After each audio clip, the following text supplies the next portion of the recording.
at the Wisdom Circle a couple of weeks ago, which is our gathering for senior elders of the church and anyone else who wants to join in, we did an exercise where we tracked the decades of our lives and where we made our home during each of those decades. So we had paper and we made a little chart, and my tracking looked like this. Connecticut, where I grew up, off to college in Illinois, where I had multiple apartments, student apartments and dorm rooms, and Minneapolis and St. Paul, Minnesota, then Rochester, New York for a year, then Cambridge and Somerville, Massachusetts, and then after that to Pennsylvania outside of Philadelphia, and then Maryland between Baltimore and Washington, D.C., and then back to Massachusetts, where I lived in Norwell for 11 years before moving up to Lynn 6 or so years ago.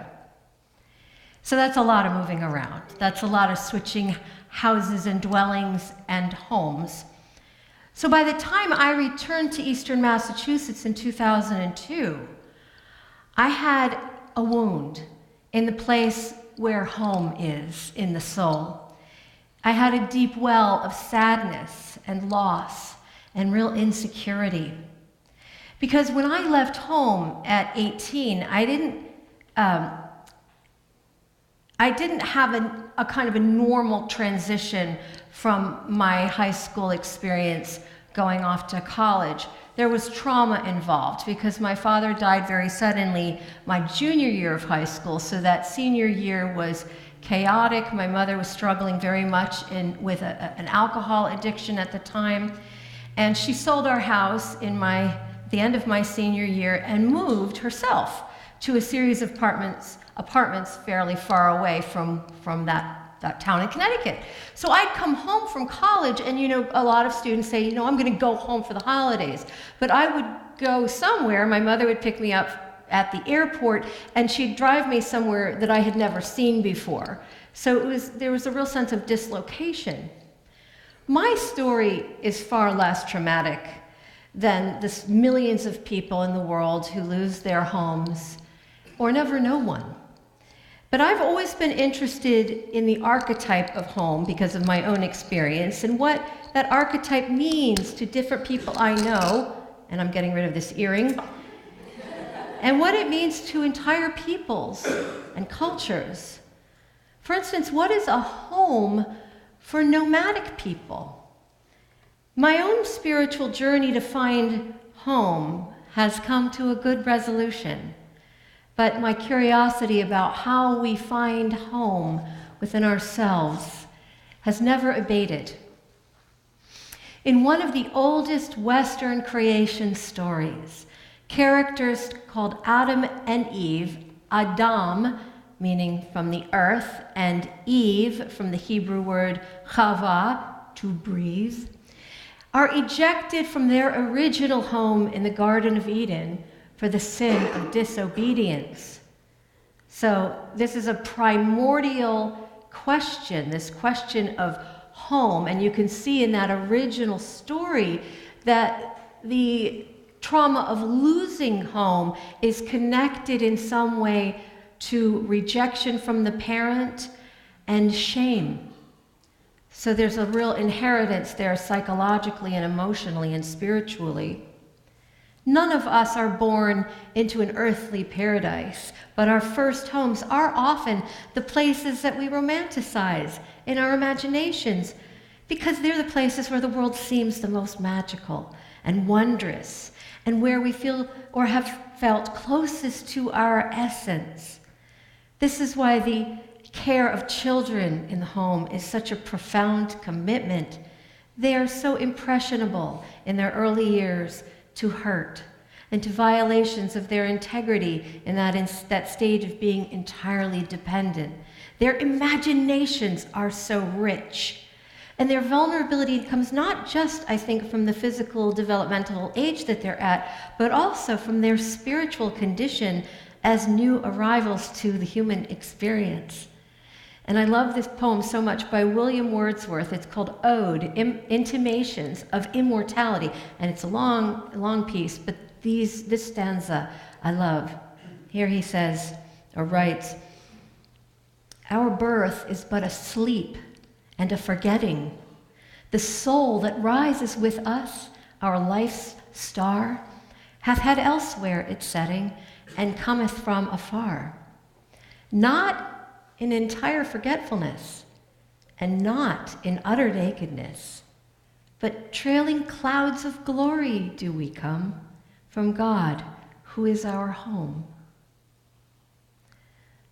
Home conveys a sense of security and identity. Until that time, so often reflected in a culture's most cherished stories, and in our time, of course, movies, that the individual sets forth on their quest of individuation, find out who they are, to slay the dragon, or to find the Holy Grail.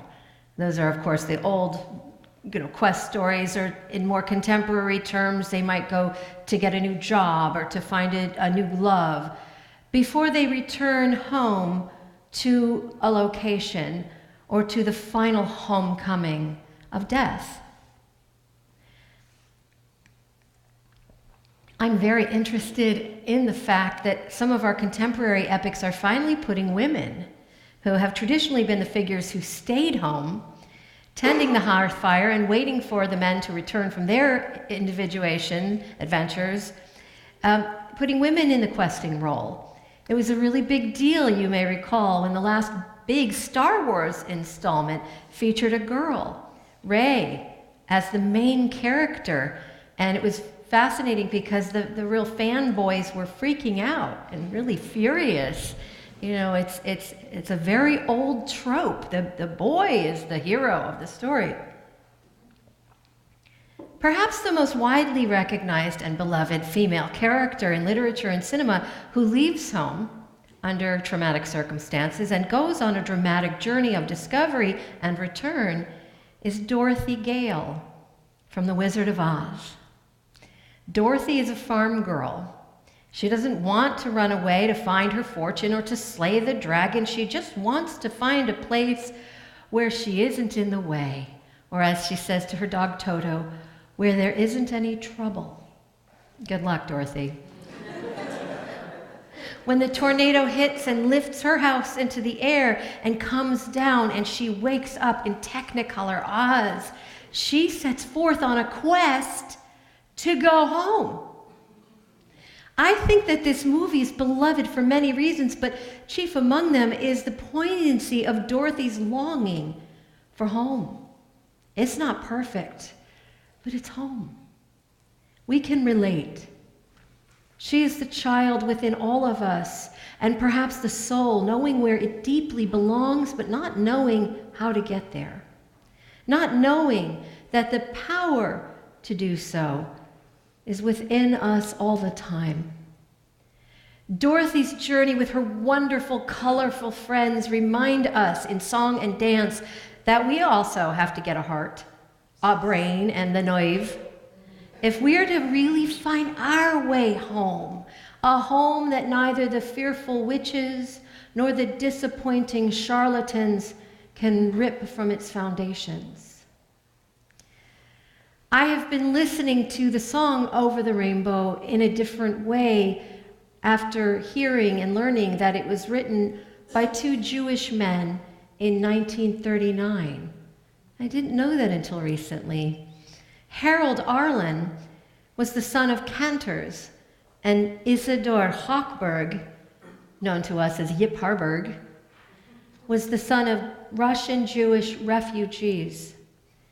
Remember this exchange that Auntie Em and Dorothy have right before she sings that song. Auntie Em says to Dorothy, "Find yourself a place where you won't get into any trouble." And Dorothy walks off, talking to her dog. She says to Toto, as I just said, "Some place where there isn't any trouble." Do you suppose there is such a place, Toto? There must be. It's not a place you can get to by a boat or a train. It's far, far away, beyond the moon, beyond the rain. And then she sings Somewhere Over the Rainbow. This congregation is considering offering a temporary home to an immigrant, family, or individual whose sense of home has been terribly shaken and threatened. In our consideration of whether or not to offer sanctuary, it is important for us to understand the multiple levels of loss experienced by any displaced person. It's not just the practical concerns about shelter, food, medical care, safety, but there are also myriad profound issues of the spiritual and the psychic kind. There is tremendous internal disruption. So we have to hold that in our hearts as we are grounded in the firm foundation, not just of this building, but in our religious values and our community. It has always interested me that the two of the most important wisdom teachers in all of history, the Buddha and Jesus Christ, left home to achieve and teach enlightenment and never again lived according to our understanding of home. Never had one again. They both understood the human journey to be one where we divest from that sense of security that comes from physical places and possessions. And they both counseled all of us to come to peaceful terms with the fact that earthly dwellings can never house the soul, which has its home elsewhere. A house not built with human hands, as it says in the Bible. There is a nomadic people, and I'm not sure of what continent, what people this is, but I found this beautiful saying, and it goes, "Be who you are wherever you are." And I have heard of a nomadic people who, when they migrate to their next location, take out their small prayer rugs and place them on the ground as their first act of settling there. That's all they need in order to orient themselves and to know themselves at home, to know where to put their prayer mats, to bow in reverence, and to pray. Then they're home. In 1975, when I was a little girl living at home with 2 parents, 2 siblings, and a dog, with no idea whatsoever of where the yellow brick road would take me, I attended my first Broadway show.